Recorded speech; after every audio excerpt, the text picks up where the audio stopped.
Spiral Squadron here, and in this video we're taking a look at level 20 Privateer, starting of course with the gear, hat, boot, and coat all come from Warlock group chest as I'm questing through the game. A lot of the stuff just automatically drops. I did not farm for the hat, boot, or coat, and I am certain these are the most optimal pieces of gear for your pirate at this level. Two great gap closers if you are building a melee privateer, which is what I recommend at level 20. These are the two pieces that I recommend for the hat and boot. Vicious charge, brutal charge, I should say. Absolutely phenomenal. And then, of course, you got your Villa Armor boots. Villa Armor is king in level 20. You want to get as many of these as you possibly can. For PvE and PvP, absolutely phenomenal to get. Alright, now the sword. The sword actually comes from a quest. So you have to do a group of quests in Santa Pollo from the Dos Tres Amigos in the Los Galos Cantino, which is basically the tavern in Santa Pollo Cool Ranch. You do that line of quests. By the way, it's like a little horse mariachi band. But yeah, you do that and you get this Walk in Shadow sword, which is definitely the best free-to-play weapon you can possibly get. Of course, there are other options if you go ahead and open packs. You can do the Draconian pack. You can get Draconic Charge, which is also fairly good. And you can also get other weapons as well. You could get a Bladestorm weapon from the Ashes of the Armada. So there are other options if you want to spend money. But once again, it's a chance, and you'll probably end up spending, about $5 on crowns just to get your weapon. So it's up to you, honestly. Now for eye patches, there aren't really very many free-to-play options. I got this on a lucky pack. It gives accuracy. I would have preferred the one that gave health. This is from the Tribal Crew pack. This over here, Officer's Pin, I was lucky and this dropped for me.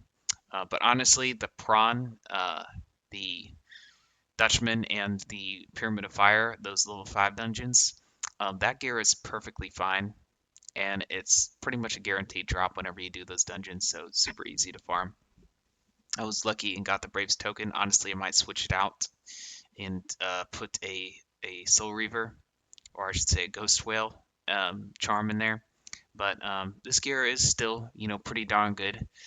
Now we go ahead and take a look at the pet. Now for the pet, you got options, of course. With this particular build, you don't have the option to really train Relentless because you use all your practice points on getting fast rank 2.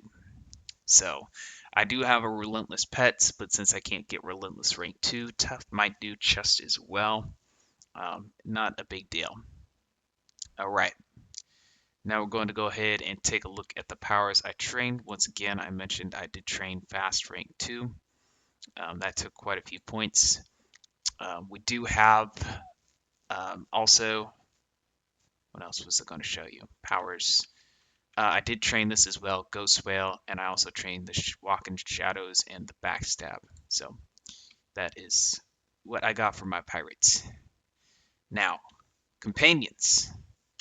Let's go ahead and take a look at those guys. You get Lieutenant Emmett, a great companion. He gets his nice little refresh, and he gets these 2 guaranteed melee strikes, and of course his slows. This guy is top notch for 4v4s, but he's also a great PvE companion as well.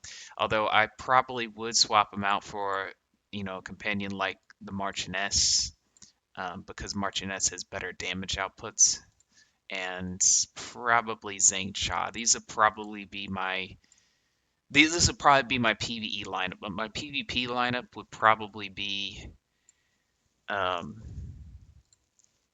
let's see. It will probably be pretty similar actually.